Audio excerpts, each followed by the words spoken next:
particular session. Sir, welcome you, sir. Sir is Director ICR Atari, located at Hyderabad.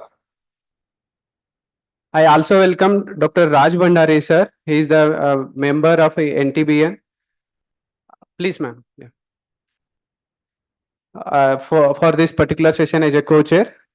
And I also request Dr. B. Dayakar Rao, sir, CEO NutriHub and Principal Scientist ICRIMR, as a co-chair of this roundtable discussion on research and development strategy for future of millets in India and globe. So, friends, we have the diversified group in this roundtable discussion, starting from the doctors from the different hospitals, policymakers, academicians, researchers, and even the participants from the private companies. And we have dignitaries and professors from the IIT Kharagpur, Dr. B.M. Meena from the ICRMRI, Dhruti Bal, so all. So in this connection, we welcome you all for this particular session, and also Dr. Anuradha N is a rapporteur for this session along with Dr. I.K. Das, sir. Sir, now I hand over to the chair for the further deliberation. Sir, I hand over to the chair for further deliberation. Before that, we can have the 3 minutes each session, sir, for the opportunity to each participant to express their views on the research and development strategy for the future of millets in India and the globe. So if it is so, then we can start this connection, sir. As suggested by Dr. Bhandari, sir, maybe we'll have a couple of minutes. We'll take a couple of minutes for giving introductory remarks. Then we will go around maybe like 3 minutes, as was pointed out by the moderator. And then during the initial remarks, we just wanted to set the tone. What is the expectation from this round table? You see, like much water has already flown under the bridge. We do not want mundane suggestions and what we have been doing for quite some time, maybe 1 decade or so. We wanted pointed, maybe like strategies, actionable researches, and development strategies with maybe like typical phasing schedules.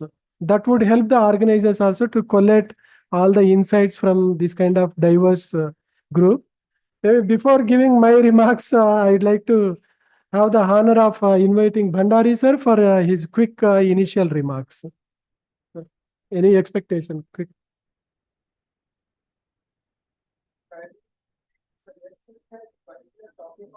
Climate resilient solution to global hunger. That is one issue. And as a strategic plan for the next decade, I would want you to focus on right from breeding and genetic improvement, like genetic genomic selection, gene editing, synthetic biology for millet-based alternatives, precision breeding for ultra-resilient varieties, and AI-driven crop breeding. That would be important. From the nutritional and health standpoint, I would want how we can do some comprehensive cohort studies, and conduct large-scale multi-year cohort studies where we can do a longitudinal follow-up with the data on millet consumption pattern and health impacts in various demographies, such as age, gender, socioeconomic status, and both rural and urban. The other would be mechanistic studies to carry in-depth studies to elucidate the specific mechanisms through which millets can exert health benefits. We are already doing quite a few, but now we need to do some clinical studies and on the non-communicable disease which are fast emerging. The other could be randomized controlled trial targeting specific health conditions like hypertension, diabetes, and all, and using biomarkers for glucose levels, cholesterol, and inflammatory biomarkers. The other would be health impact assessments, where we can conduct these assessments in regions with high millet consumption. What is the health impact in considering the public health matrix that we can include? Uh, Finally, I would say, I would leave the market linkage to Dr. Dayakar, how, supply chain development and blockchain technology can help.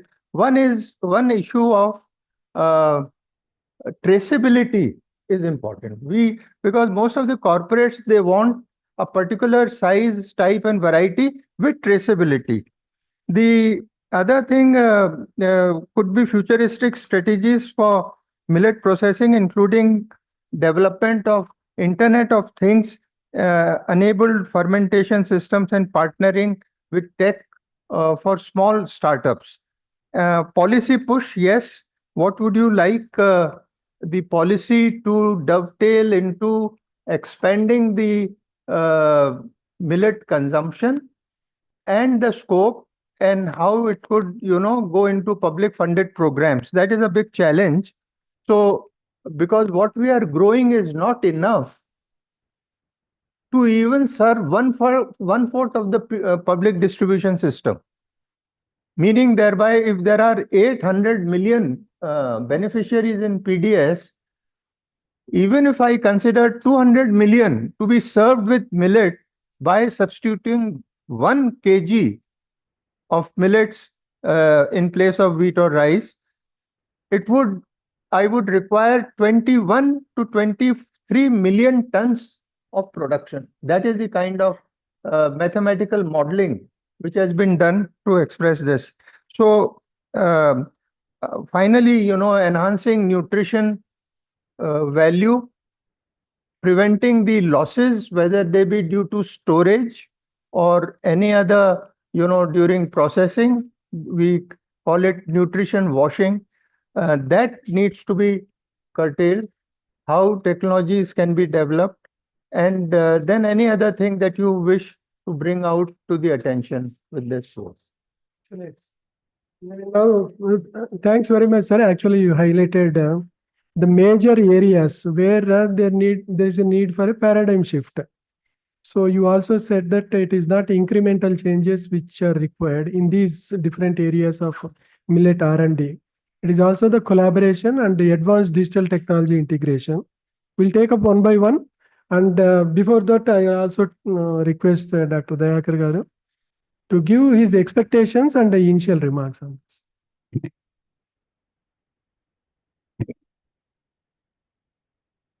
So actually, the expectations are very clear.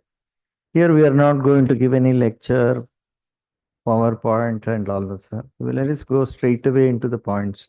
Now we have a different perspectives that can be brought. There is a medical fraternity here.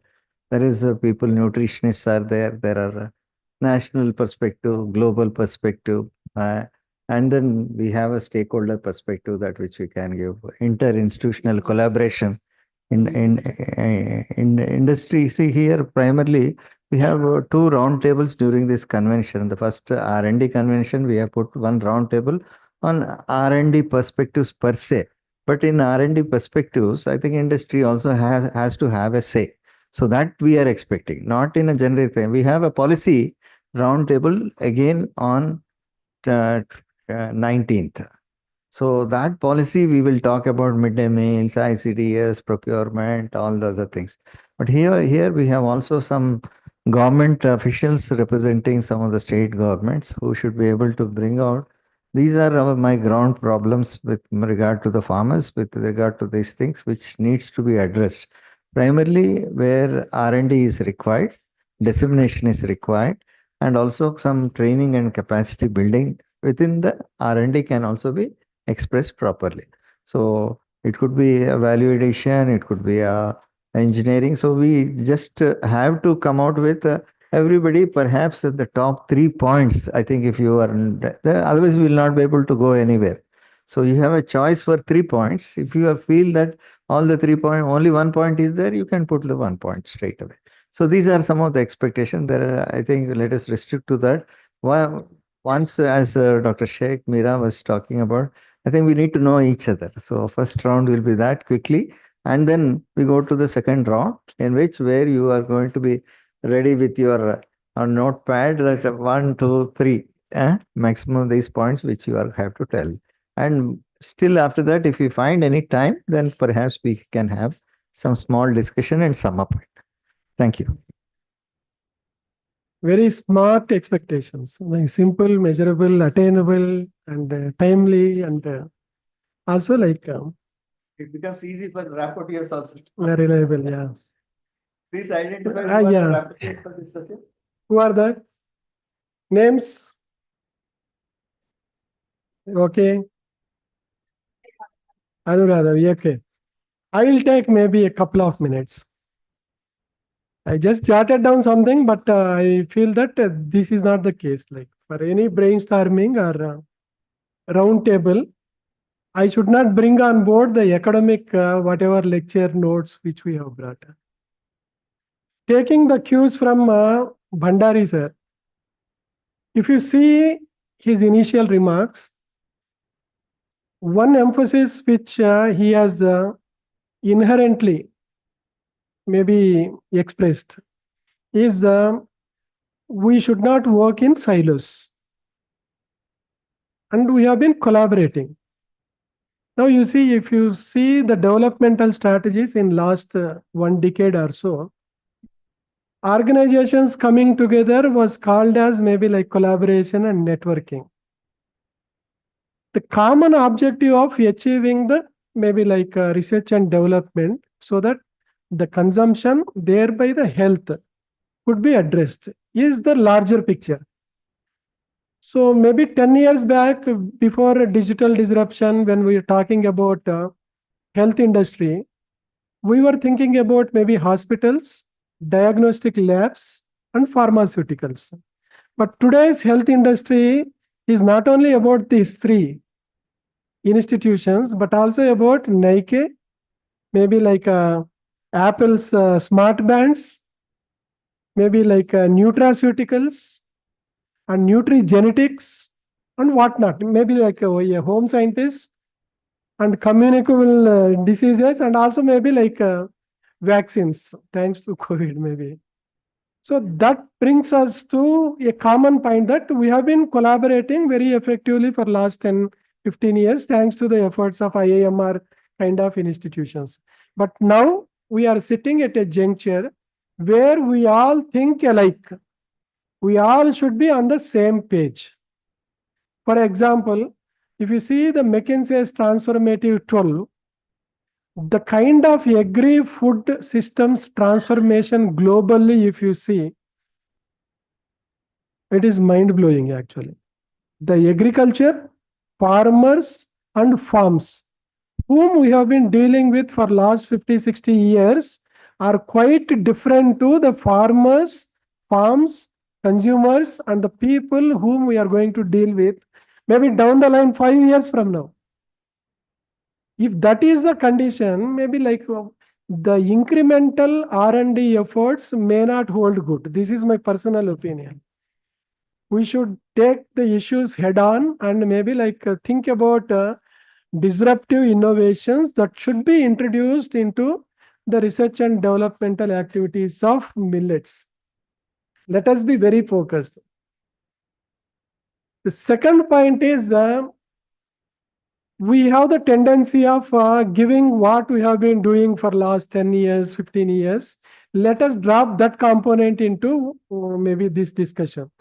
We want, as pointed out by Dayakar Garu, we wanted pinpointed strategies and a timeline, like phasing schedule. Down the line, 5 years from now, can you have an atlas of India or maybe global atlas where, I'm just giving an example, where using ecological niche modeling, we are going to identify these are the 10 million hectares where if you want to address, maybe introduce the millets. For a new area expansion, this is the atlas. That should be the benchmark at which we all should be thinking about it. People started talking about carbon trading, maybe like climate resilience and all those things. Now you see inherently the millets production farming comes with lot of carbon credits and sequestration. If from millets area that has been replaced with maybe like major cereals like rice and wheat and maize. Now bringing back at least a part of that area into the millets would contribute to the carbon sequestration. Do we have a strategy in terms of standard operating procedure finalization so that the carbon credits could be calculated? Maybe think about that. I'm just giving few wild. And third, I could see participation from AIMS BV Nagar. See, in McKinsey's transformative 12, now gone are the days when we are customizing the food to suit to a group of people. Now we are talking about nutrigenetics. Highly personalized nutrition, if I want to recommend, do we have a database of, for example, in COVID, and almost all the genomes have been mapped, at least a part of that. Now I understand that how many people are like a gluten, maybe like allergic. If I have a strategy to address maybe like 1% of Indians who are gluten susceptible or maybe like allergic, I know where exactly I need to target millets as a nutraceutical product. I'm not talking about even the new like glycemic indexes and all those things. And we need a paradigm shift in the way we are thinking. Very glad to listen to you, sir, like automation. Now we are talking about maybe like Colorado University's biodegradable sensors, which can sense maybe 10 to 12 like critical parameters, not only for the production, but also for predicting the pest diseases and also like the storage pest management. Now let us think about maybe how do we bring down the IoTs and sensors cost so that our smallholder farmers and poor consumers will also be in a position to come out with their own like consumption patterns. If we cannot address this level of issues, our strategies will be mundane, and I can actually predict what we are going to speak for next 1 hour or 1.5 hours. And think about maybe automation. Sir was mentioning about traceability. Now in the era of biological fortification, we all know biofortification. The physical fortification, in the era of physical fortification, we have lots of strategies as far as rice is concerned. And I see a lot of potential. I will not just preempt by stating what are all the things that could be possible. But biofortification is something. And women, sir was talking about like a Poshan Abhiyan. All of a sudden, morning when I was listening to that R&D presentation of our own IIMR, you see, we have the greatest pulse self-sufficiency program which is ongoing, involving 731 Krishi Vigyan Kendras, thanks to the government of India's visionary leadership. You know, my 72 KVKs from these 4 states, they have given like 1,600 tons of quality seed to these 4 state farmers in 1 year. 1.159 crores of horticulture like planting materials were distributed in 1 year. You imagine like the power of KVKs and the state departments of agriculture and agricultural universities. We should, if we think very small as far as quality seed production of millets, without thinking in terms of addressing maybe 1 million hectares, 2 million hectares, we are barking up the wrong tree.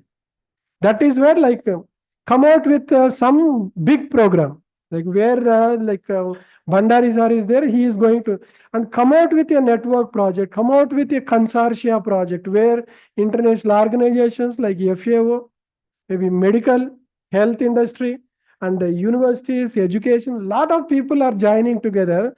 What is required is a tipping point, maybe like a triggering, maybe like issue. That is the level of issues which I would like to expect from all of you, so that maybe next 1 year, 1 hour or so, we are going to chalk out in next 3-4 years, what are those paradigm shifts. When it comes to drones, 300 drones were deployed 4 years back. Nowhere in the world, sir, Nowhere in the world we will see a public sector agency like KVK system giving 300 drones with 75,000 hectares of demonstration every year, 10,000 our Sakhi, our drone Didis, Namo drone Didis, getting trained under DGCA approved RPTO licensing. With this kind of push is there from the government of India and state governments, have we come out with our own strategies of standard operating procedures for different millets we're using drone. Now forget about like with these many number of drones. If we don't come out with our own SOPs for drones, like we are doing grave injustice. And traceability, you see, wonderful use cases can be built in next 4 or 5 years from millets. Why? Because being the healthy food commodity, if it is not millets where we are going to experiment the blockchain enabled traceability. And why only we should focus on maybe like a meat production and consumption using blockchain technologies. You name any advanced technology, artificial intelligence, machine learning, IoT, 3D printing, like maybe can we come out with the most innovative way of structuring a value added product so that it will attract the consumer. For that, can you think about one small project on 3D printing? If that is the level of discussions which for next 1 hour you guys are going to share with us, we will be more than happy, willing to note down those strategies. And maybe in the second round, once it is done, we'll thoroughly dig deeper into these issues. And 1 hour from now, we will also have 1, 2, 3 more highly prioritized 4 or 5 areas with well-defined timeline, and also who should be partnering into that. And we also try to convince FAO and Bandari sir how best we can come out with evidence-based policy advocacy so that the government of India will see this as an opportunity to drive maybe like a critical mass of policies where millets production, consumption, everything will take place. And if there is any breeder or maybe molecular geneticist, I would also like to stress upon that gone are the days with the conventional breeding, and now start thinking about maybe high throughput phenotyping. Maybe like we need to have speed breeding. In the era of CRISPR-Cas, I need a variety as a farmer within 3 years of time from now. If you take 7 years of time for releasing the variety, if I take 3 years to promote that, by the time it reaches out to an average smallholder farmer, that variety gets obsolete. If that is the primary objective of this round table, and I feel that we all coming together, maybe storming our brains and coming out with very practically viable strategies and what kind of issues we are going to address and with what timeline. It is not that I have undertaken one research project until there is a kahavat, maybe if you can understand. If a breeder takes up, or maybe an agronomist takes up spacing related research, maybe for next 30 years, he will be working on that kind of research only. 1 year 20 by 20 spacing, second year 19 by 19, third year 19 by 20. By the time he reaches 60, 62 years, he will have a lot of researchable issues left out and also papers which will be lying in the racks gathering lot of dust. And I feel that we are all having very good, exciting moments since morning. And I'd like to request each one of you to introduce quickly and yourself and your organization. And what is that one issue which always bothered your organization as far as millet R&D is concerned? And how do you plan to address that issue? Is that okay, sir? Fine, fine. Yeah. Over to you. Thank you.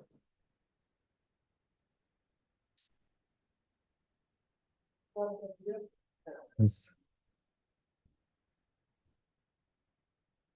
Yes, I will introduce myself. I am Sunil from Kerala, representing Department of Agriculture. Our director is not attending this meeting because of some other programs with ministries. planned earlier, and so I am just representing our director. As far as Kerala is concerned, much importance is being given to popularize millet cultivation in the state. Actually, we are focusing on three major points. First one is awareness among the general public about the health aspects. And the next one is area expansion, and the last one, processing and value addition. The Department of Agriculture is implementing so many new initiatives and startups have been launched in Kerala with the intention to popularize the millet among the general public. As a part of that, Department of Agriculture gave financial aid to start 14 millet cafes, one in each district. There are 14 districts in the state. And also, Department of Agriculture is also providing financial aid to millet processing centers at the rate of 5 lakhs per minor millet processing plants. And also, we are providing 1 crore for a major millet processing plant at Alapi district with the technical support of INCC. If I can, we'll have in the first round very quick introduction. When I said name, organization, what is that one critical issue? That's all. And we'll dig deeper during the next round. Okay, sir. Okay. What is that one issue which is bothering Kerala government? Actually, there is only 800 to 1,000 hectares of cultivation right now. Right. But we Area are expansion. area expansion. We are focusing to double it by the end of 2028-29.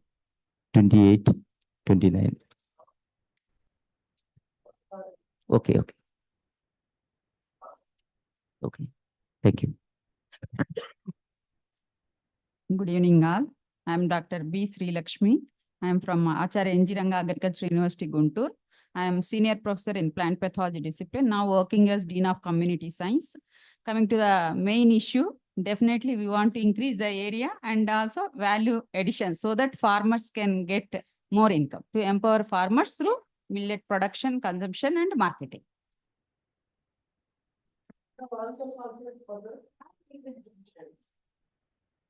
Hello, everyone. I am Konda Chava. I am the assistant representative coordinating the programs for FAO India.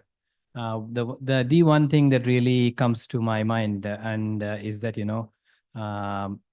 particularly in terms of from the perspective of the agri-food systems, while we are looking at millets and other cereals, if, as Dr. Bandari said, we cannot replace one with the other. What is the combination that works, which is ideal? Like, for example, we all had as children ragi with rice. Like that, what are the combinations that you want to really help consumers understand? That's all. And if I may be given 2 minutes, because I will not be able to last the full round because I have to leave by 4:30. Yeah, just 2 minutes, not more than that. The other thing that I would really like to understand is that, what cropping systems would work in terms of the millet and other crops, so that when I say cropping system, it may be the ICR system knows it, but for the farmer level, in different agroecologies, which cropping systems would work as a combination with millets? That is one thing. Then along with that, we could also be thinking of developing, building on what you said, methodology for carbon credits in these cropping systems. Yeah, that is another thing. Then we all talked in the morning about shelf life is a challenge, and Dr. Dayakar Rao said that we are able to address that. But I think the consumer doesn't know which like what should be how do I store? Like grains I can store in this fashion, it will last this long. That, I think, that's an awareness generation that you really need to focus on. Like biscuits and processed items can last 9 months, but we know that flour doesn't last. So if the consumers are aware of that, then that becomes much more clear. Okay, thank you very much. Hello, good afternoon. So I am Dr. Navina BM. I work as a principal scientist at the National Meat Research Institute. Similar to the millet, we have a meat So and we have a National Dairy Research Institute and ours is a National Meat Research Institute. So since morning we have been discussing, so our diets are mainly based on cereals. 70% of our diet is a cereal-based diet. But still country has a lot of protein malnutrition actually. Protein malnutrition is very high in the country. So we work to promote meat and poultry as an alternative to fulfill the nutrition requirement. Since morning we heard when you are blending the millets with the other cereals or grains, it is not resulting in a highly palatable product. So the acceptability, consumer acceptability is not good. So what I suggest is blending millets with meat, poultry, fish. Of course, Dr. Dayakar Rao said already they are working with the fish. So if you're blending with the meat, poultry, and trying to develop more palatable, high value product, that should be the target instead of just blending with the cereals and developing some products. Thank you. Something like millet-based halim for next Ramadan. Nothing can replace wheat. Wheat. She wanted to replace wheat. Yeah, hi, good afternoon, everyone. I'm Dr. Dhruti Bal. I was with the industry for the 16 years and I'm a practicing nutritionist and a wellness coach. So I'll be bringing both the industry perspective being there and the consumer perspective also, because I do clinical, non-clinical and sports nutrition. I am a runner, I'm an ultra runner who goes beyond 100 kilometers. So because I'm being in the health and wellness industry, what it does. So coming to the industry perspective, I will just put one phrase which is claim with conviction. So when it comes to government agencies, we can say how it happens. But when it comes to industry perspective, there is a scanner out there. You cannot just say, this is foxtail millet and a laundry list of the claims out there. So that has to be pinpointed based on the RCTs so that when something is claimed, because every time we make a claim from an industry perspective, we are just told you have to be ready so that tomorrow when it is challenged, you are ready to be giving the substantiation in a court of law.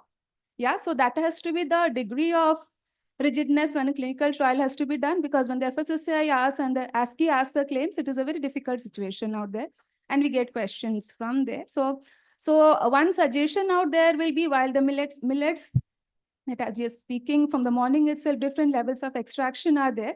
If it's a 60%, 70% or a 90%, so obviously the nutritional quality is going to be different out there, right? So when we go for research articles, it is all the same, the millets out there, right? So how does that vary? Based on that, how the labeling will vary, and thus the health claims.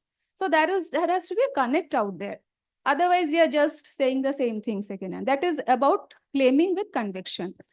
From the same thing also percolates down to the consumers. So when I get my patients or the clients out there say that millets, everyone wants millets. So being in the runners community, they all want millets because it is good. What good? Even when you go to the review of literature, diabetes, heart disease, but it is still quite a bit. It has to go till we get there. So everything, again, as I was again highlight, that it has to come to the labels. Like if I'm saying a pearl millet out there, what is the level of extraction and hence the health benefit? This will help all of us out there to be there and say what we say with conviction. That's it. Wonderful, actually. You see, like these claims have been there, maybe like challenges in the claims has been there in the public sector also. So you need to work out the via media strategy. When someone claims that the golden rice would contribute to addressing the night blindness because of beta carotene availability, no one is questioning. So when it comes to the quantity and the ascertained time period, then only the claims will be questioned. And because you spoke about maybe like proso millet. What is that millet? No, one millet. All the millets. Yeah, okay.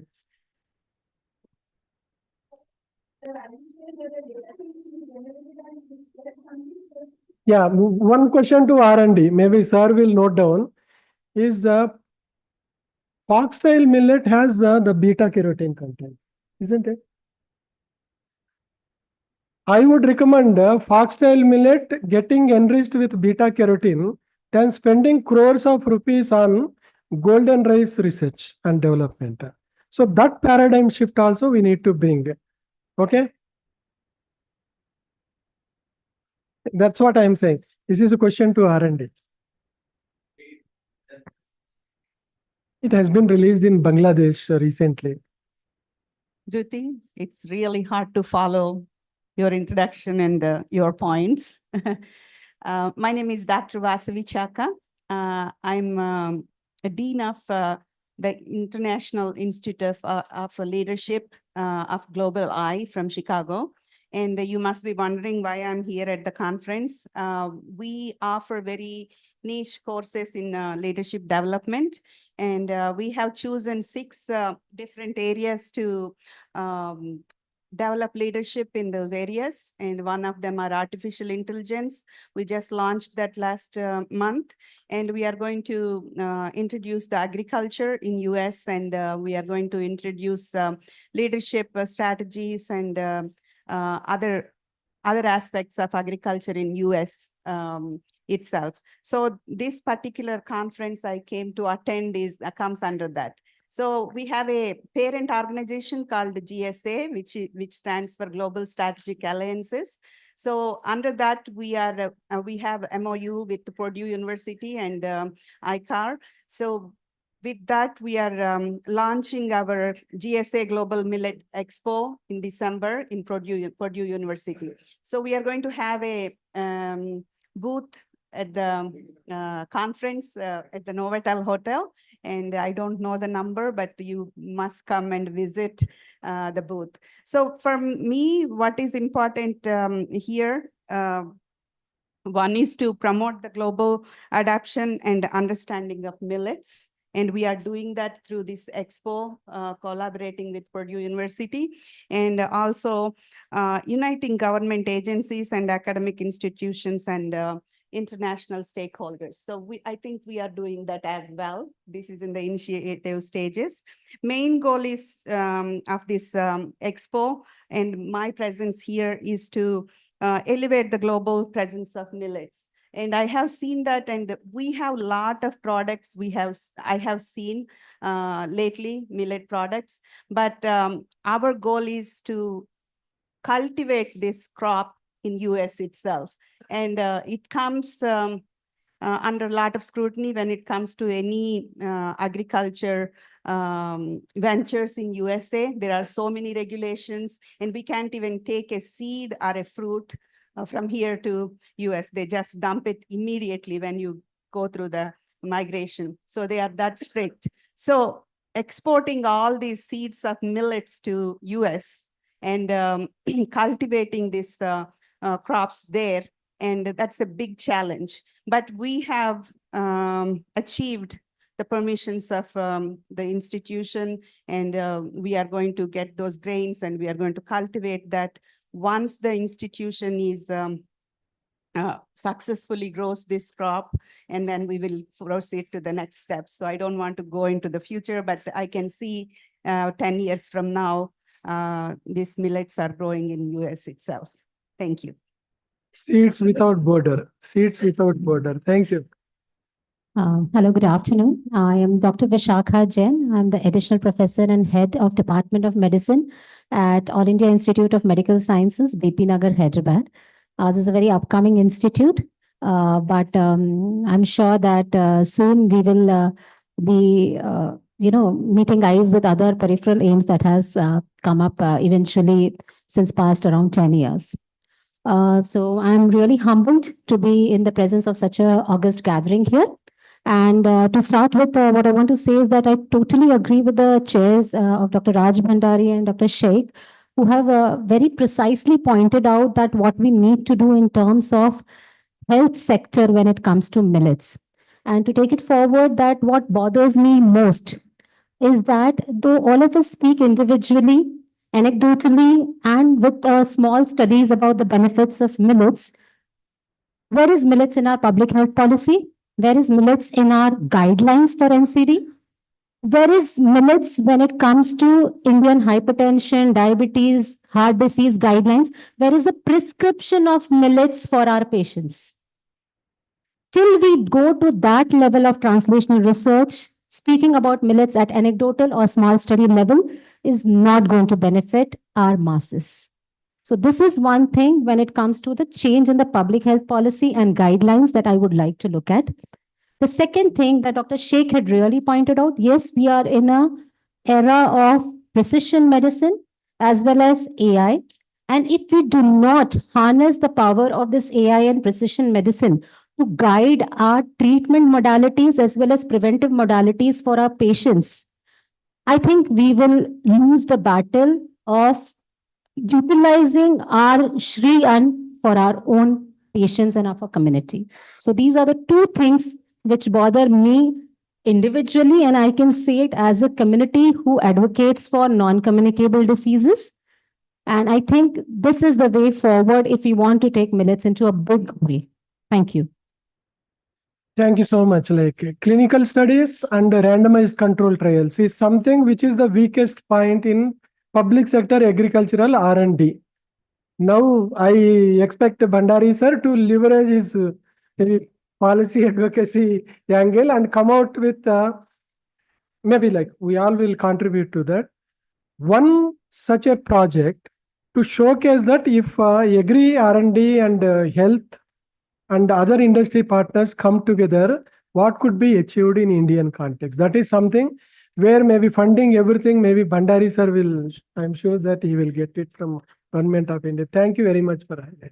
Sir. I am Professor Dr. Faraz Farishta, Professor of Medicine in Medicity Institute of Medical Science, Director of FS Endocrine Center, and I am Chair of Indian Society of Clinical Research.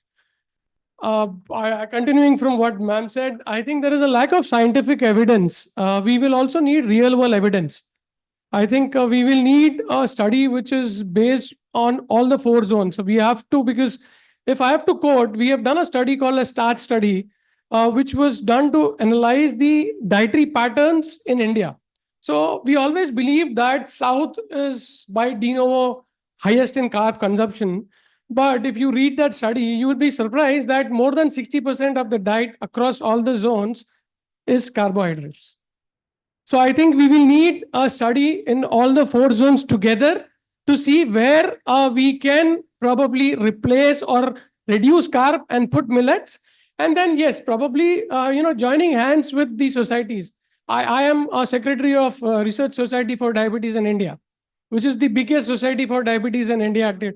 So we say, I mean, part of many guidelines. So we will have to have a partnership, but we have to generate the evidence so that then we can get it into the guidelines, probably the cardiology, hypertension guidelines. We have our own Indian guidelines. So, but we will have to generate evidence which has to come from all the 4 zones. Wonderful points, actually. I'm really appreciate the presence and also interventions of both of you representing the health industry.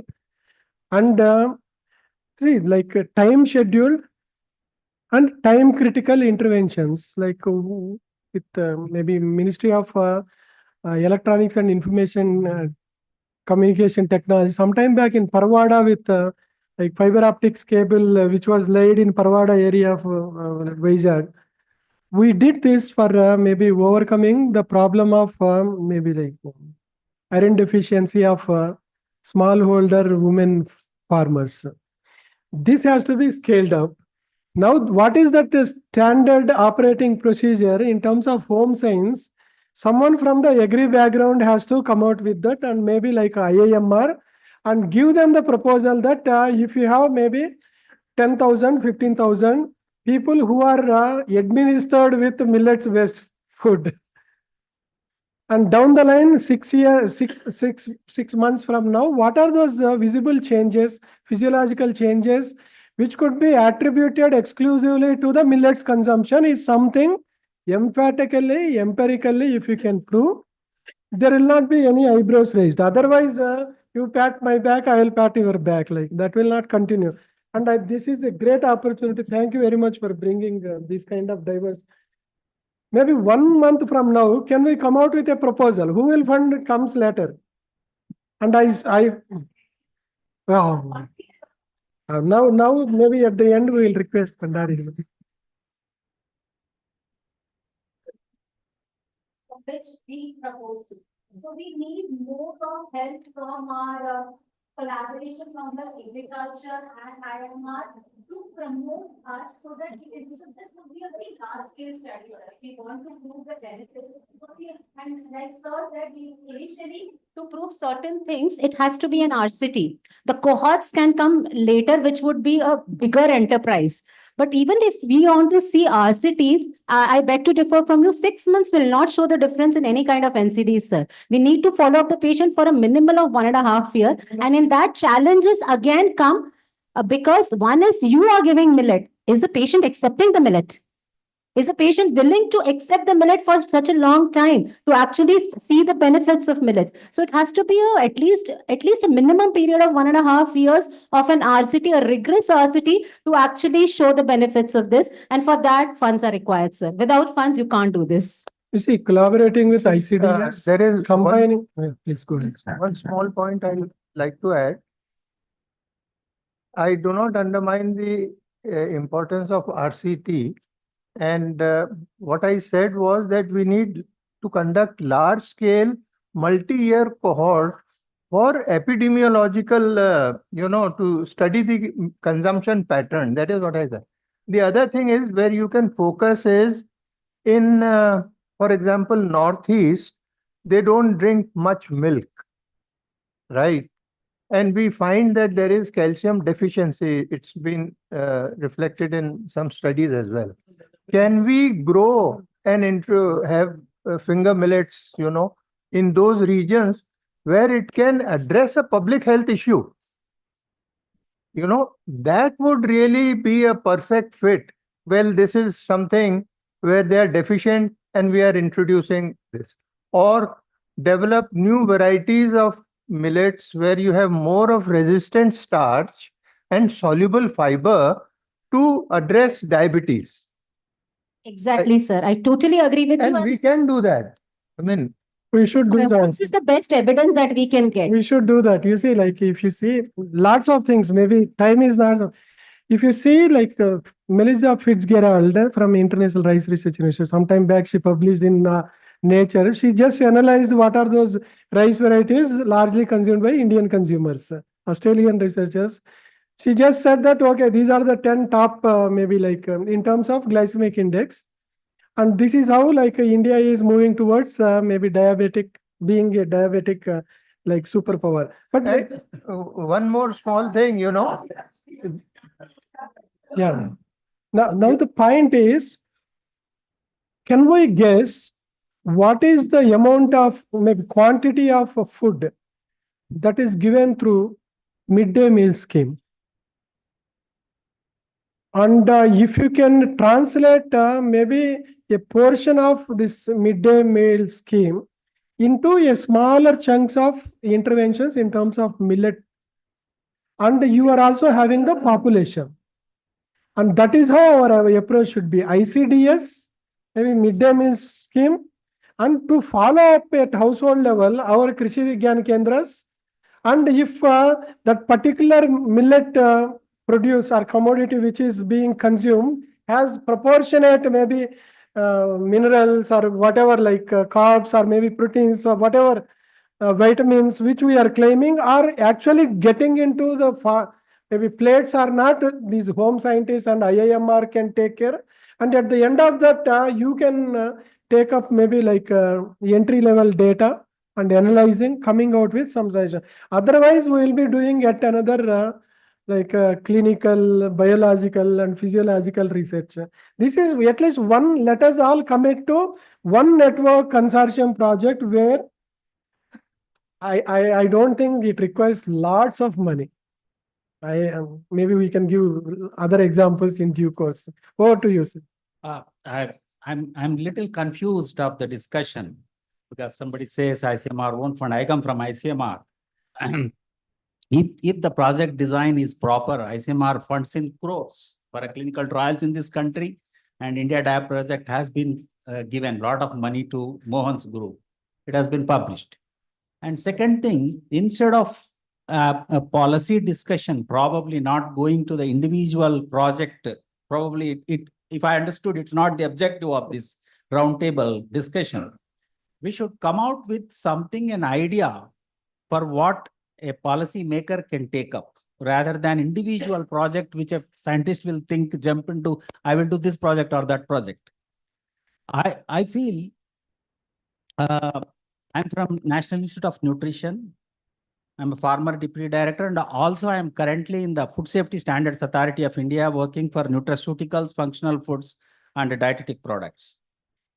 So I'm going to talk in my second round if time permits. Otherwise, if you want, I can finish it off in 5 minutes. I will do that. I'm talking about the millets, about the quantity, quality, advocacy, safety, and claims. These are the 5 issues where you could raise the policy. Quantity, basically, to a larger extent, thanks to the ICR and the Indian farmers, we have achieved the per capita availability of cereals in this country. I'm talking cereals, not the millets. But there is a problem with the millet supply. But even then, as Dr. Faraz mentioned about the carbohydrate is a serious concern in this country, and it has been published, established by the Mohan Group, and carbohydrate is equal to diabetes, ultimately established. The millet researchers or millet promoters have not taken the cue from that. Actually, we are the rice eaters. And somebody tells we cannot replace, we can replace. We have actually rice has been replaced from the millets. 100 years back, there is no rice at all. Precisely from 1974 in this part of the I have a database. I'm telling you in the quantity from the 1937 to 2017, I have analyzed, published the data. The quantities of the cereals in this country, example of rice, which was 1 milligram in 1937 in this country. And today it is less than 0.5. The rice is the predominant staple food in this country. You can replace it because it has been equated with diabetes already, because we are larger junk which we are consuming the carbohydrate portion. Highly processed carbohydrate, that too, not complex one. So therefore, quantity we have, but the problem is the quality. This is what I am telling. I have given an example of one iron. Iron deficiency anemia is rampant in this country. And iron, also the culprit is the rice. And you have lot in millets, which you could replace or complement whatever the way you could suit the policy you can develop around with the quantity to the quality. When it's to the quality, and morning somebody was raising about the industry person, about the taste, which is nowadays, taste nutrition is also a new coming up area. People are, by looking at the taste receptors, you have 5 receptors have been identified: salt, sweet, sour, bitter, and umami. But you can have a blend of these things based on the Ayurvedic principles, because Ayush nutraceuticals are also there, which you are mentioning about the nutraceuticals from the functional foods. So therefore, there is a lot you can do this area in the nutraceuticals with the millets. Therefore, taste nutrition you can club. People think only up to tongue the taste. No. That's why I'm telling you the Q morning, our director has mentioned about the workshop conducting even to the doctors. We should educate the doctor first, in my view. I'm sorry with the doctors community. I'm a son of a doctor, father of doctors also. So the workshop should be conducted to the mother child. The taste actually not ends with the tongue. It goes to the amniotic fluid, to the breast milk, to the baby. The taste development has come from the fetus origin. So therefore, the millet promoter should target the mother, pregnant mother. Then the child can automatically likes the taste of millets. So therefore, you should target the amniotic fluid, breast milk for this millets also. The make you can make. So therefore, then the quality, I'm coming to the advocacy. Advocacy is very, very important. When you have quantity, the quality is the problem. And advocacy, yes, I am telling you, rice is a culprit people have shown, but we are not using it. We are not advocating it properly. The next comes about the safety. Now, because Dr. Dagar has made enough advocacy in this country about the demand for the millets. Now everybody has become a millet entrepreneur, making some biscuit or something and adding iron or zinc and whatever the way. The serious concern for the food safety is about the nutrient risk assessment. Nutrient risk benefit ratios, which you should calculate. If you load the iron or zinc, then it will be a problem for the human health also. Therefore, you should look at the tolerable upper limits when you are going for that. Safety is very, very important. FSSAI will come into the picture. And the last point is about the claims which that lady was telling. Definitely, because I started this millet work actually when many of the, I'm sorry with the industry friends, I have presented the data collected across the country, collected the multigrain samples of millets. Only by English they are multigrain, not by real. That's why now I am working with the FSSA. We have to define what is multigrain. We have not defined. By English dictionary, multigrain means more than 2, you are multigrain qualified. Multigrain, it gives you diabetes, not everything they claim. So therefore, FSSA has a danda. You should have proper claim. You should have proper RCTs. You should have, then only you could claim. Otherwise, you cannot. Already FSSA have little evidence they have put for the low glycemic index claims, for other claims. Or other any new claim which you are claiming, you should have proper RCTs and proper evidence-based data, then only you could claim. Otherwise, you will be penalized for that. So in these 5 areas, one should really build in proper evidence so that you have enough advocacy already and demand is there. Supply, you should build it in. And what you are mentioning is already published data is available. That midday meal program and other things also people have conducted with this Akshar, what is the Foundation. Yeah, I know. Yeah. So therefore, Excellent. Therefore, instead of going with the traditional way, rather than adding something, say for example, like food fortification, now we are doing for the rice. Rice is a culprit which we are telling. And again, we are adding iron to that. Instead, you have iron-loaded millets are there. Further, if you could do biofortification, then it will be in a safer side, which cannot go beyond tolerable upper limits. So keeping these 5 points, if you could make a policy or some sort of an outcome, which will work in my view.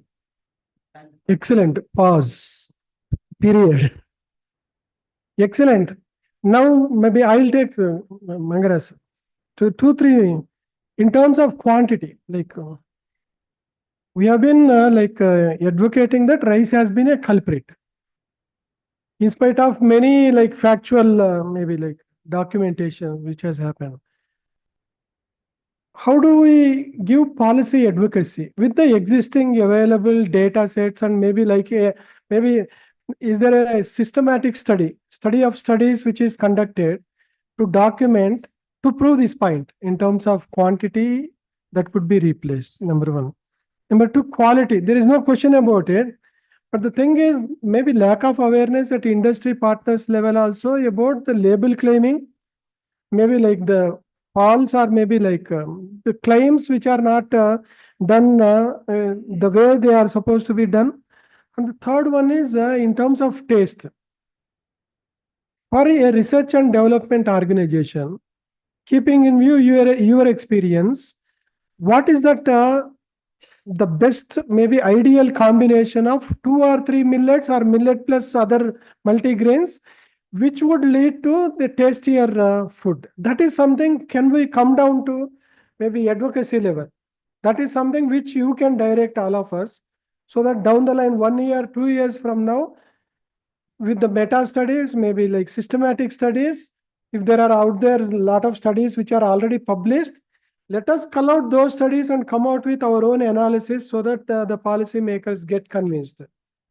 This is another dimension of which is put forth by you. Thank you so much.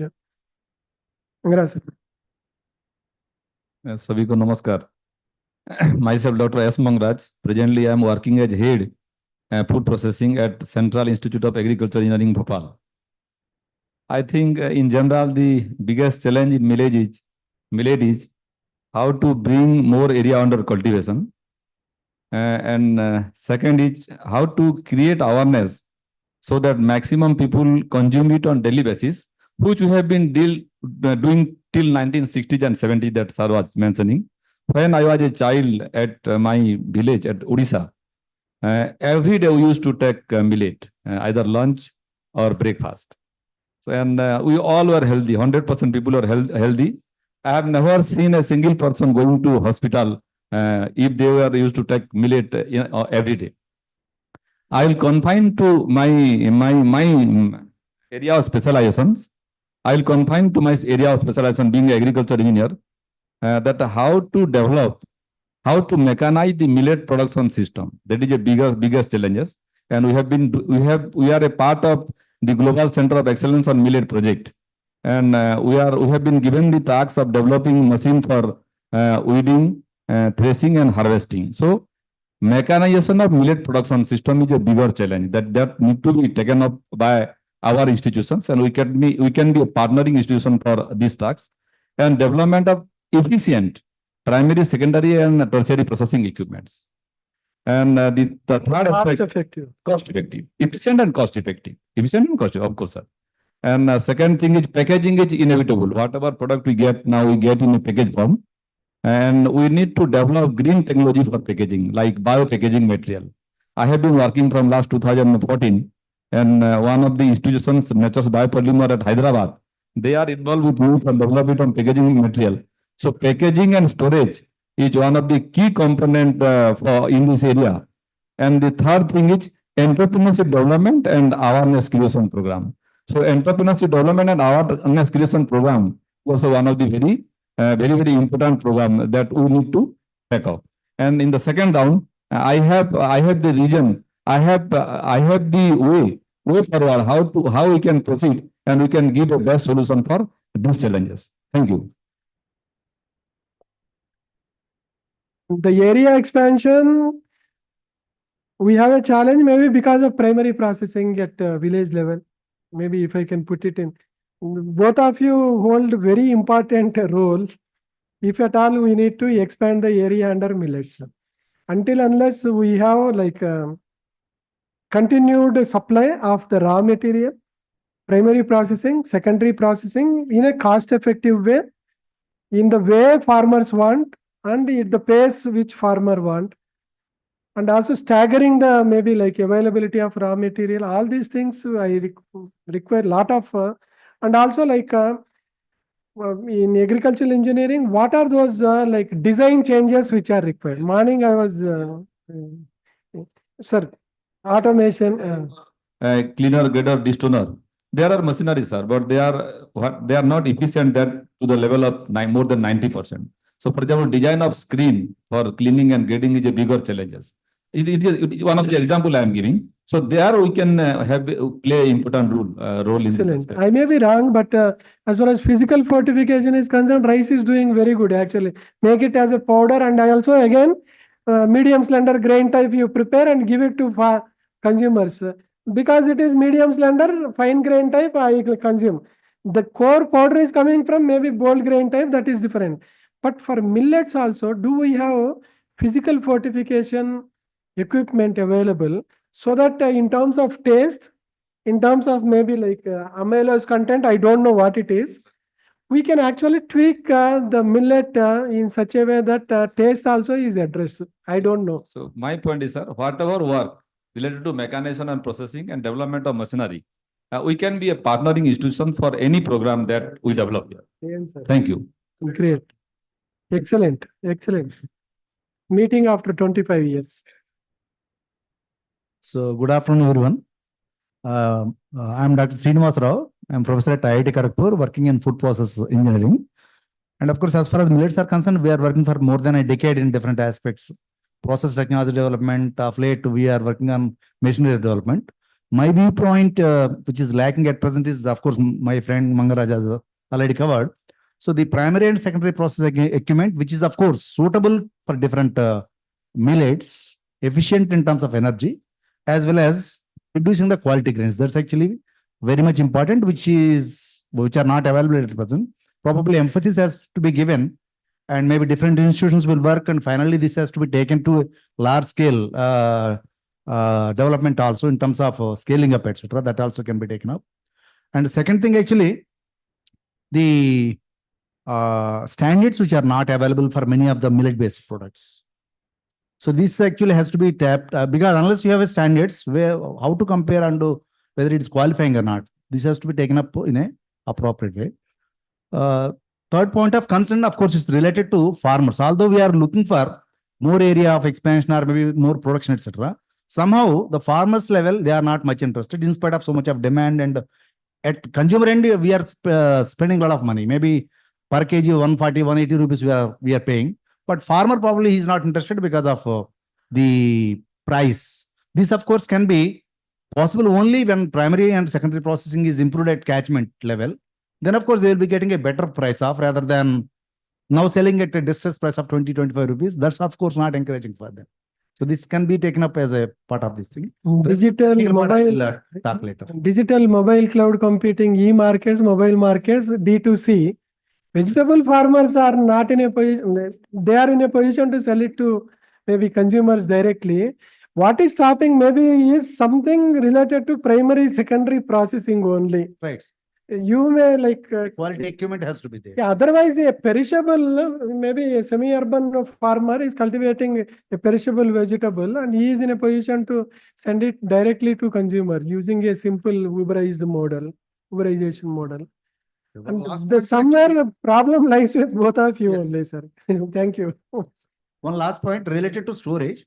As such, there is no storage guideline for millets or maybe millet products also. So shelf life extension somehow we are doing by alternative means, but as far as the storage of millets are concerned, there's no standard guidelines. Probably we are working on that one, but still need to be taken up by several institutions. Because region-wise, actually, this has to be established. Madam, sir. Yes, that people are doing. See, I think the there is guidelines have to be established, like in terms of storage Yes. structures. Thing is that Jawar, Bajra, Ragi, it is being established, and even the procurement standards are also available as per the government. Maybe they need some little bit updation, but the small millets is the real issue. Because small millets, I think that is the area where one has to bring about the standards and all those things, including the polishing standards. And so it's not in general millets. So I just told you in the morning also specifically to the minor millets, because general millet constitute about 95% of the total millets. This is less than 5%, mostly around 3% at all. But they have to really register, because that is an area where the nutrition is being concentrated and all those things. So they are talking about those areas where we'll have to really strengthen with regard to even the grades and standards also for the small millet is now published. Just recently, one of our staff, that they have come out with what is the extent of polishing it. What all these studies mean is that how we can bring them and make to the public domain and to available to them. So otherwise, this gap that is there, what is being done and what is disseminated, he is heading an extension wing of Atari, and you know that he knows better than any one of us. I think let's do that. Now, when it comes to another point, what you are talking about, farmer is not able to increase his area. What is the reason? See, this is that, see, it is not that the middleman is also eating. The technology efficiency is low. So 2 kgs of your little millet or whatever, maybe kodo millet, it will give you only 500 grams, 2 kgs, 1 kg of finally processed grain. So it's lost. Rest of the thing is lost.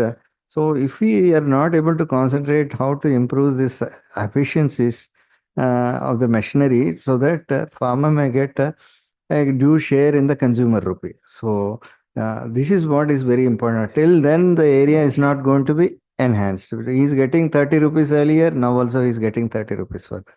So at least addition of 1 or 2, 10 rupees or 15 rupees. I think that will be a dramatic change in that. So, but I think in a situation like this where we are working on a value chain, slowly I think this would be a gradual change, because the area scattered, different ecologies that are there.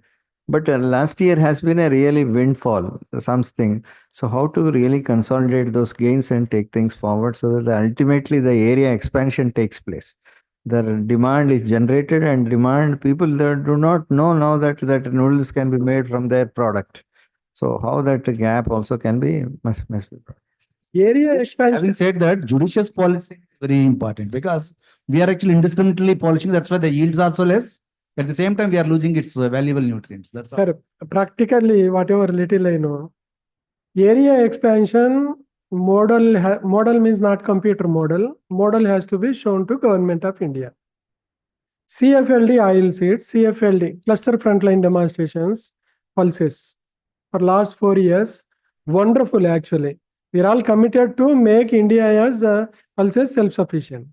Now you tell me, for last 10-15 years, IIMR and all of us have not showcased a model of cluster of, maybe you identify using maybe like ecological niche modeling, you identify 10 villages. That's where the quantity is being addressed, quality is addressed, aggregation is addressed, focused approach towards processing is and then addressing the transportation issue, and price spread is addressed. Quality, quantity, continuity is addressed. So marketing issues are addressed.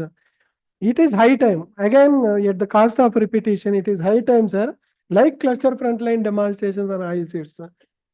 We need to propose something big to maybe Ministry of Agriculture, Farmers, or DAC, Department of Agriculture. I don't know, like maybe if you give some cues, I will take the lead in preparing that kind of proposal. Second, yeah. Department of Agriculture from 5 years ago. Yeah. They have declared that, saying no, we go for FLD. So I fully appreciate the real merit of going for CFLD, which is an integrated approach. We need to say that. Suggestion would be, see, you are already heading a tire in a particular zone.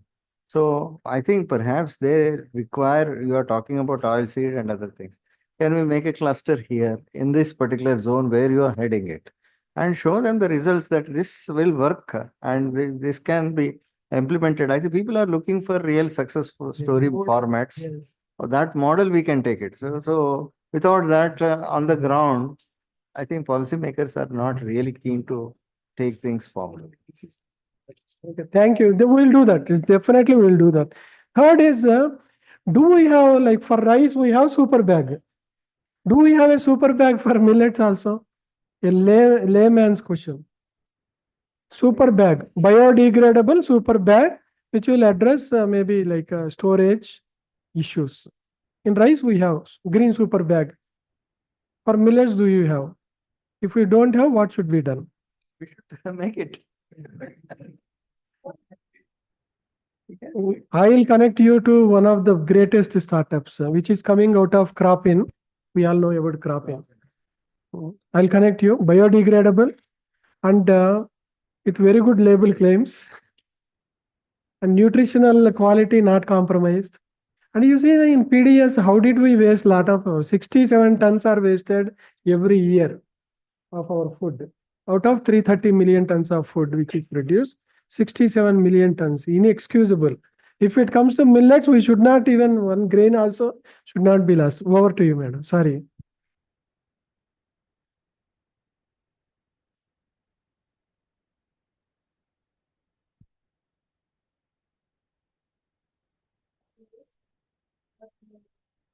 Presently, I am working in the area of project management, project development, and so on. Wherein actually we have also, handled one program, a New Millennium Indian Technology Leadership Initiative Program, wherein public-private partnership was involved. And that program, I think, successfully ran for the around 15 years, and now also it is running. And many other institutions like DBT also has initiated, actually BIDEC after that only initiated. Okay, so this I just want to say briefly. I think Dr. Rao knows about that program very well. So I was hearing about the, area of course cultivation, because now there is a demand and supply is less. So how to now increase the CSIR, of course, is a R&D organization where we have 37 laboratories. We work in diverse areas of science and technology, and all are located from, Kanyakumari to Jammu and Kashmir. So actually, area like we have initiated one aroma mission in CSIR, where where nothing was grown, and they have started growing the all aroma related plants like lavender and also Jammu and such places. So now lemongrass, and they have initiated, like farmers got lot of diversion from the where they were not able to achieve something, and now they are able to grow these aromatic plants, and they are able to sell their product, distilled oil or so on. But of course, there were a lot of market linkages were created. So this one example I want to mention, and like ICR also can initiate in that way one mission mode program, where based on the demand now, several incidences are there, and they can have 5 years mission mode program in that way, and where cultivation of these can be increased, and you can have brainstorming with the state government. I think a lot of demand already indicated by state government. and one brainstorming, and one white paper can be created on that. I mean, you can initiate a good program. I think I don't want to repeat again. Some cases you can make lot of linkages with how it is benefiting. Then secondly, for the primary processing thing, if we can create, because farmers has to be benefited by the, whatever production we are, doing. So we can create rural centric something processing center so that farmers can get the maximum benefits. And at this point, I just want to mention it. And then we have to think over the circular economy is very important because government emphasis. So of course, whatever millets we are producing, we are able to convert even, millet based, husk and also in different products. Like millet oil is also very important. So this also one of the emphasis. Of course, storage, we were discussing a lot of things. So storage, I want to say one is product, before product, raw material, and when we grow the millet. So one of our institute, IICT, they are working on in the area of, pheromone, how the crop when it is in field can be protected. So our IICT can help in this. And another one is just now we were talking how this product can be, 3D printing and all. One of the CSR lab is also working in that area and they have created a lot of products. And of course, the blockchain also, and again, traceability also, one of the lab is working. So we can always, help, and of course, innovative products, a lot of, I don't want to say a lot of innovative products. Already we have developed, I think plenty of products are there. And of course, I want to mention one another project with my, one another problem. I was in FSSA with my experience, testing methods. See, we say 2% millet is there. You know how to test that 2% and which millet it is. So just industry, of course, somebody was telling that industry, because this act is now self-reliance, self-compliance kind of thing. But industry 2% they say, 5% they say, you have to believe, but we can't test that 5% actually it is there and what kind of millet it is there. So we have to really emphasize on the quick and good testing methods. So, and I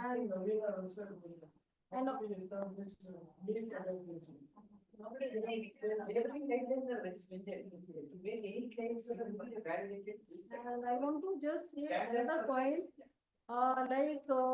whenever we are planning the project, something which is really ready to completely, so we can take 1 year project and immediately we can come out with, result. Some kind of thing where our, just R&D is at a maybe, just TRL level, technology readiness level, that is just one level. So we have to take 3 years project, something like that, and then 5 years, and long term we can take something 10 years beyond that. Maybe 2030 what we want to establish, and 2047 what we want to say that. So this is also one of the thing I want to just mention, and of course several points are there, but I don't paradigm shift. You said that we have to. And awareness is very, important, and food safety is also very important because millets need different anti-nutritional factors also are present here in millets. So processing of these millets is very, very important. How to process when we are, converting these millets into any products. And of course, we, again, the, different regions, we know that our traditional system is different and everywhere. And our, Ayurveda, earlier these millets were used. And we say that particular that region people, they didn't have the incidence of that particular disease, NCDs. So that kind of data almost, I think, will be very, very important if some regional like, Northeast, maybe Himachal side, different traditional millet, there also some different products are used. Himachal, north side, if you see some other different products are used. So that's something directly, that kind of thing we can create, and we can again correlate what kind of diseases are there or not. And again, clinical, that kind of study is very, very required. I think Dr. Bhandari sir know very well that unless we have that kind of data, and doctor prescription is very important, because medical sciences, still nutrition is not taken in MBBS as a subject. So unless that nutrition is taken as a subject during MBBS for the doctors, they will not prescribe. So this is also. Wonderful, ma'am. Actually, I wish I had more time to interact with you. Very good. Ariana, Yeah.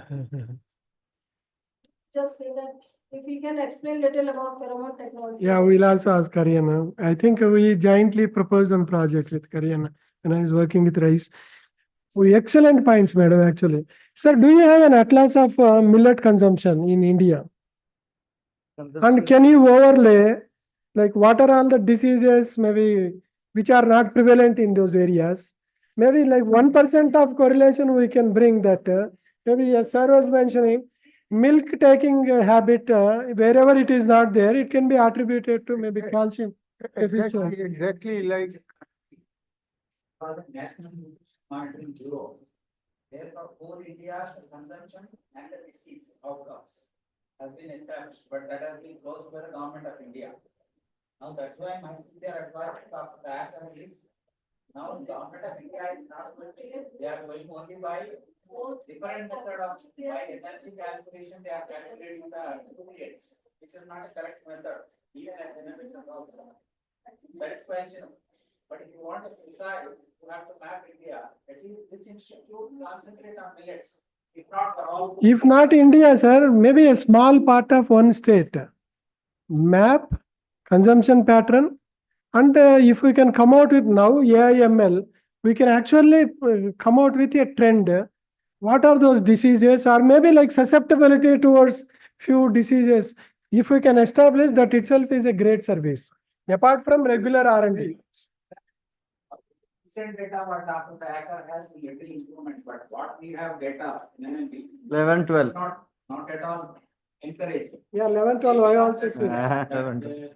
Masked with other cereals. So Bhaskar Acharya, you see, NNMB was discontinued, but now we have diet and biomarkers study. Usme, no, that is one time, but we will get an idea of the household food consumption. That idea, that is the largest study after that. Data. They have conducted substantial population in this country. That's why they have collected information on time series cross-sectional data. Initiated, this can be an excellent out-of-box project actually. Yeah, just some advice to IIM masters. When we are talking these two gentlemen here about the processing primary and secondary to that extent, you said the problem, a real problem is the ultra processing, they go. Now government of India is seriously thinking the taxing also, because industry is very powerful, they are not allowing, but the day will come for tax for ultra processing food. That's why this IIMR should train now itself the entrepreneurs. If not for the giant industries, they don't listen. But at least they should. And see this trans fat, they use a lot of in cookies. Also for taste culinary things so that you can improve on the consumption. Cookies, they are adding lot of trans fat. Cookies, they are adding lot of trans fat actually. And millet, maybe they are using 1% and so. And what harm you are going to get out of them? Yeah, ma'am. In Delhi, 2.5% of whole vegetables, fruits sold are pesticide free. Gone. Half of the milk is urea only. So saying that the PLI scheme for millet and millet products. So there are some ports also. So now they are exporting the products also millet-based products from India to other part of the world. So some millet board can be created under the Ministry of Commerce. Like coffee board or something is there. So because they are exporting and this is a global agenda, not just Indian agenda. When we are taking the millets to the US, when we are taking the millet product to outside. So why not to create a millet board like coffee board, tea board? Madam, इसके लिए you need some transaction. No, this may be after 2047 or. So we need minimum millet exports to be done. First of all, you don't have HSN numbers till yesterday. Abhi हुआ है. So I think we are moving in the right direction and we should be able to, because earlier it was being added to cereal products, not as millet products. So the data itself is a very big question. How things are moving as थोड़ा time लगेगा धीरे धीरे होगा GST पे आके Millet code will suddenly take time. That was fast. You see, what is rapid answer?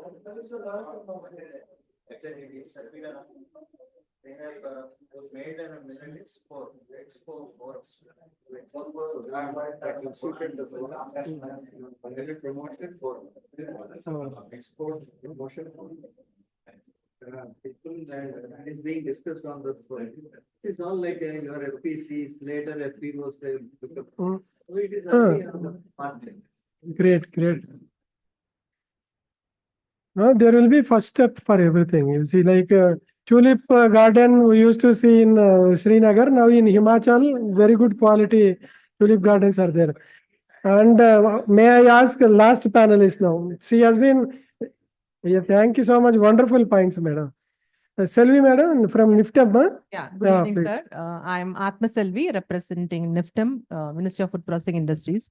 Sir, for value addition or to make any millet-based product, be it cookies or even this, we call it as muruk, sir. Okay, so we need flour.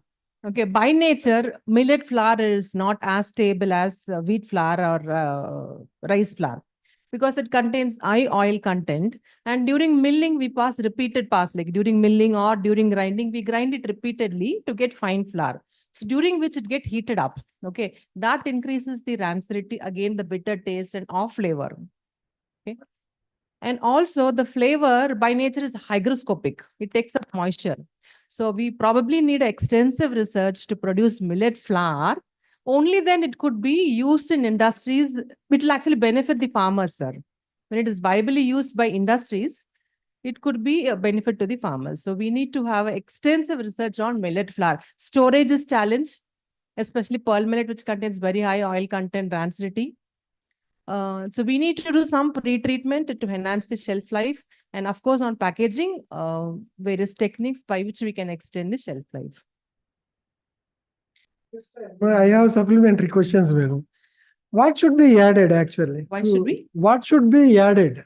No, not added like. No, you are right from chocolates to milk-based products. For everything, for maybe texture or anything, vanilla, everything is added.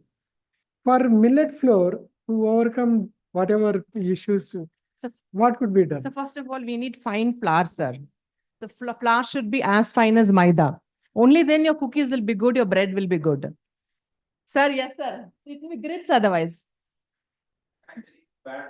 No. It's a grinding is different from getting maida. So I'm telling about the particle size, sir, the fineness of the grain.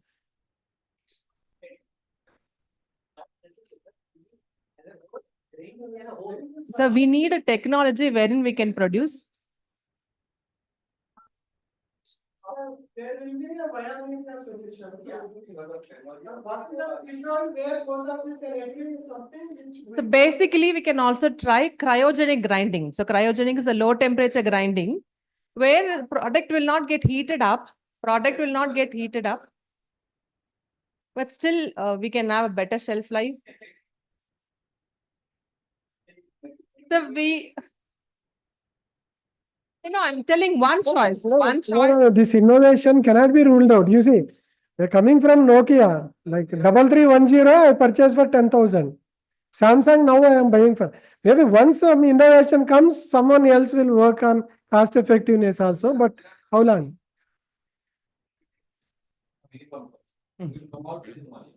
Sir, I think, sir, there are 2 points which we need to understand here. One is the technology availability, that feasibility that one can work upon. And we keep them options open to that, but then with a caution every time, because you cannot force people to do certain way and all that. There is a point which Bhaskarachari is saying, but I think in millets, really this is the issue is that what is the different particle size for various processing technologies which you are there. There is some research which is being done, but I think we will have to complete, because I think Ritibal, she was there in Britannia and she was asking me then that do you have some data on these things and all this.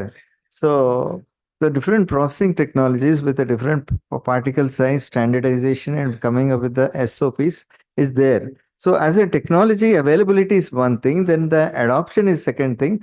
But ultimate decision is that what are the assumptions, that what are the things, precautions that which we need to do that, because we should not get into again another Maida type of a whole refinement which can enter into nutrition. I think that is the caution he is making.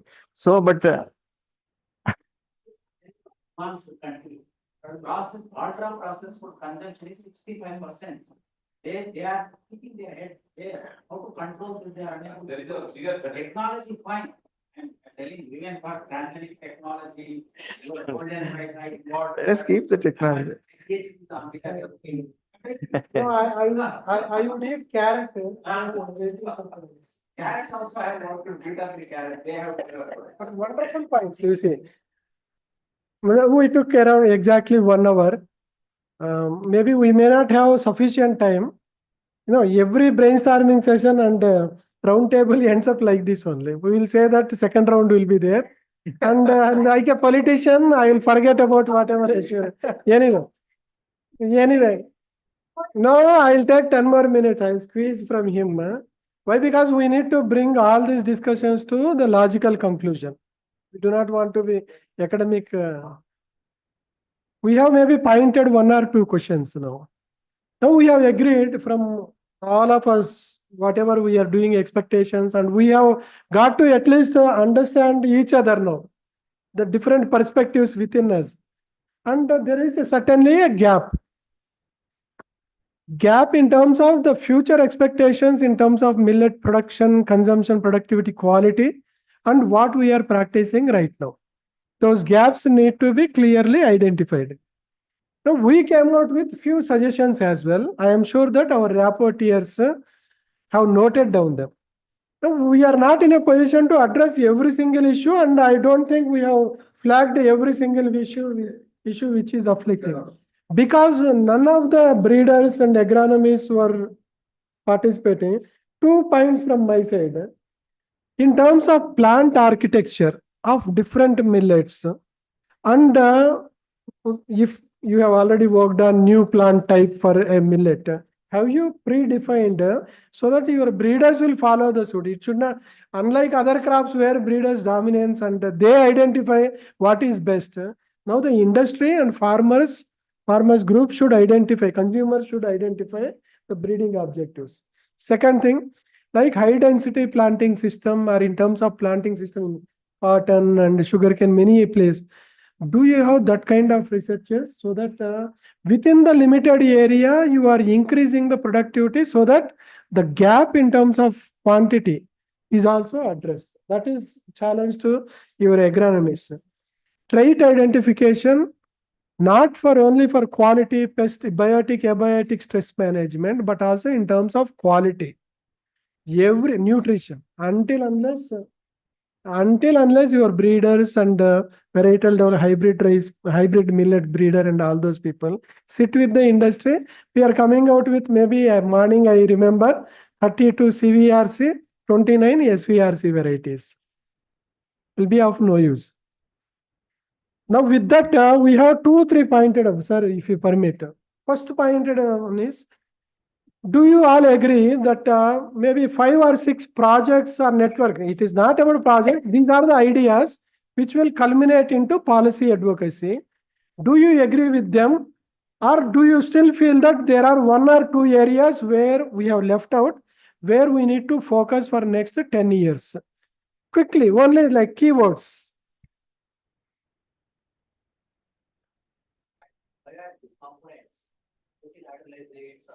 Isolates, and the UIO studies on these bioactivities have been validated before we make it. Unless we validate some of the claims which say anti-hypertensive or anti-diabetic, so these claims have to be before we go for the other studies. Identify those bioactive components and then they can isolate. Having UIO studies, the claims, then go for physiology. Then only they will have one thing. Otherwise, it's very difficult. It's a long run, it's not sustainable. Wonderful points. I hope Anuradha My request is, I was requesting my request is based on the today's roundtable discussion.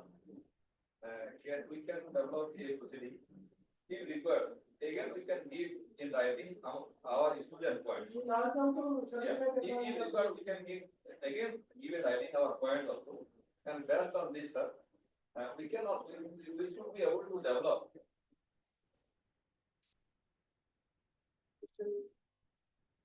Whatever we discuss is sufficient. Based on this, because of based on the facility, we should be able to develop some mega project, and we should be that mega project should be assigned to the individual institution based on their expertise to come out with a good solution on meetings. Excellent points. Yeah. Any other?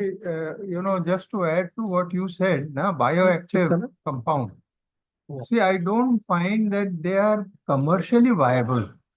Abhi polyphenol, millets would have 1% of polyphenol, but to extract it and make it as a nutraceutical, because that is the bioactive compound, that is not commercially viable. We've tested that. Again, protein concentrates and isolates. Usme bhi, we are not able to get it at par with other pulses, from where that can be taken up. Now, the point what could be another way is that there could be, industrial fortification is, rampant. Can we have something like a food to food fortification? For example, what Bhaskar was mentioning, 5 tastes. अब उसके साथ में spices which have antioxidant properties blended with millets.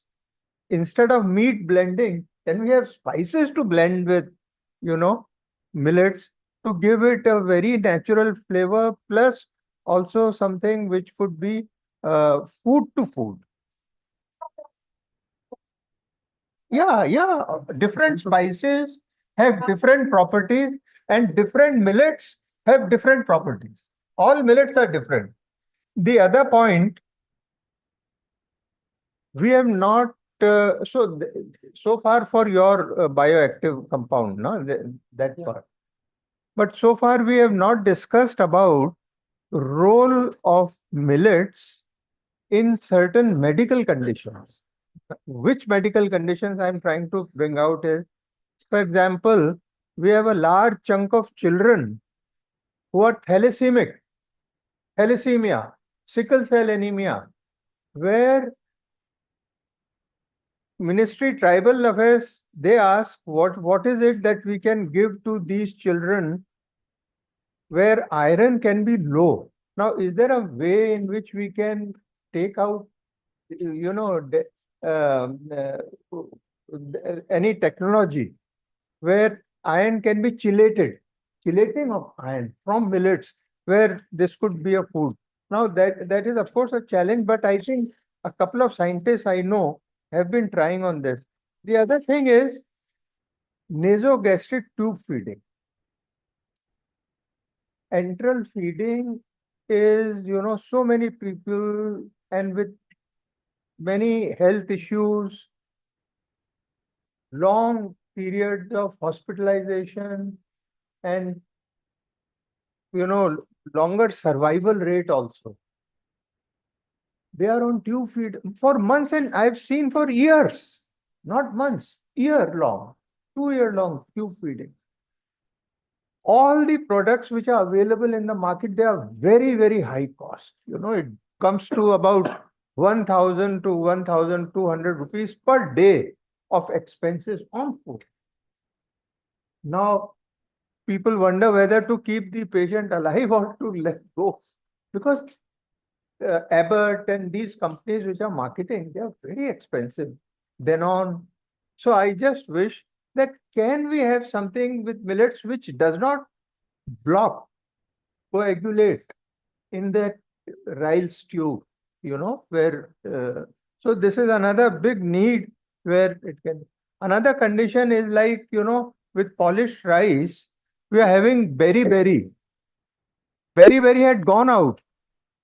But now, because thiamine is removed, there is recrudescence of very, especially in the northeast and that belt, which is a very important public health. For example, as a medical doctor, I see that kwashiorkor was, at one time very common. Now it is rare. So the marasmus also is not to that extent as it was earlier on. So we need to see how in those areas where rice consumption is high, what you were saying is where millet introduction can be useful, and those areas which have a good agroecological zone for growing millets. And finally, I would say that high millet producing area, let us don't go for a pan-India strategy. Nothing could be pan-India. You go for those districts which are high millet producing districts. Get millets introduced into MDM or ICDS in those districts. And there you have the circular economy, what you were mentioning, where things can be produced, processed, and consumed locally. If we are able to have that kind of a, some cohort of villages where we can demonstrate this thing, I think that will be a game changer for millets. And it will be doable. It will be doable because, huh,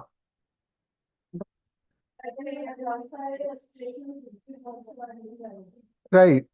So,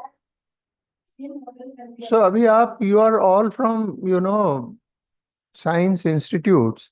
Even by alternate heating and cooling, we can increase resistant starch.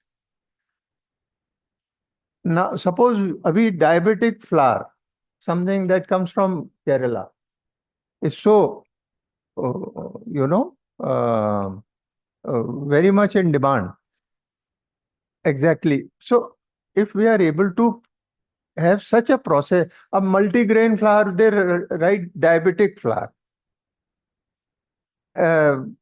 Bhaskar has invented that Navratna flour.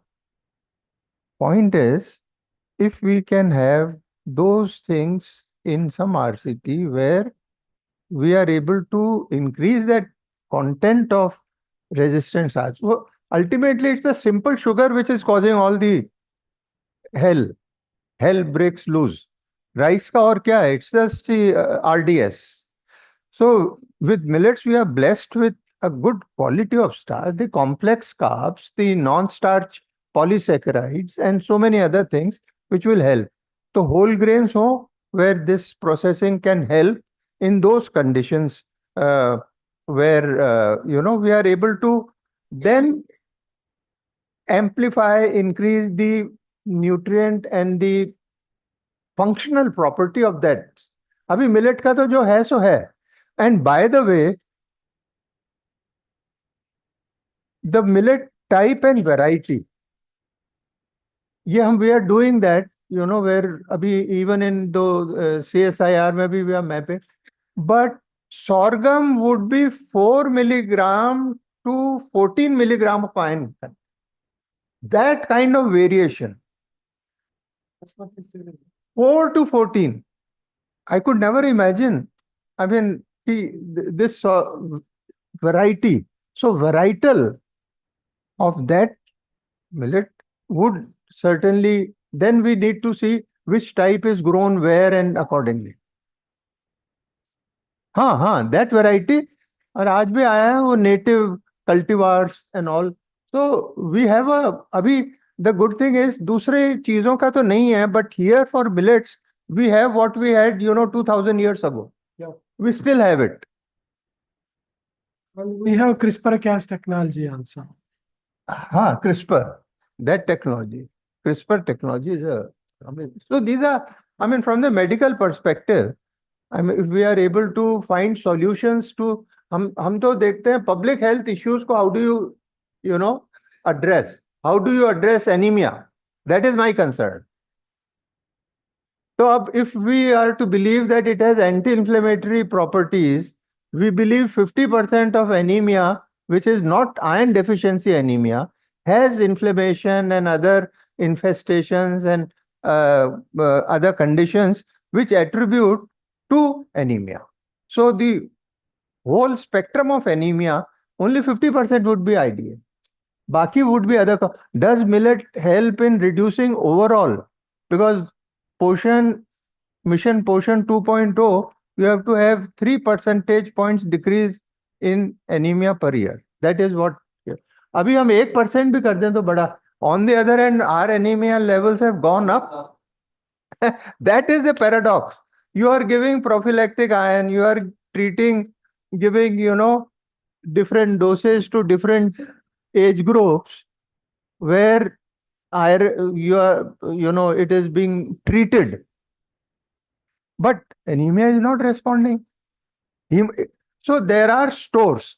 My body has enough stores for ferritin to be saturated, transferrin saturated, but it is not mobilized to convert into hemoglobin.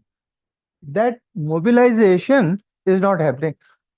Because of these factors, which are some solutions, some R&D is pe ho kuch na. So how you can, break that jinx or the puzzle that we are facing.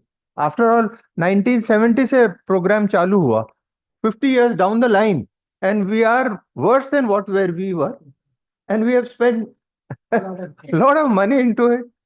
So those issues, that could figure into our. I think I'm sure that rapporteurs are noted down. So, like organizers have been looking at me, staring at me, and also their eyebrows were raised. Now, by final comments from it. Yeah. Like what are people who consume millets and younger generation who are not. Like that also we can check, sir. And also that the taste, one, if we really start feeding children at early age, they won't be knowing about the taste.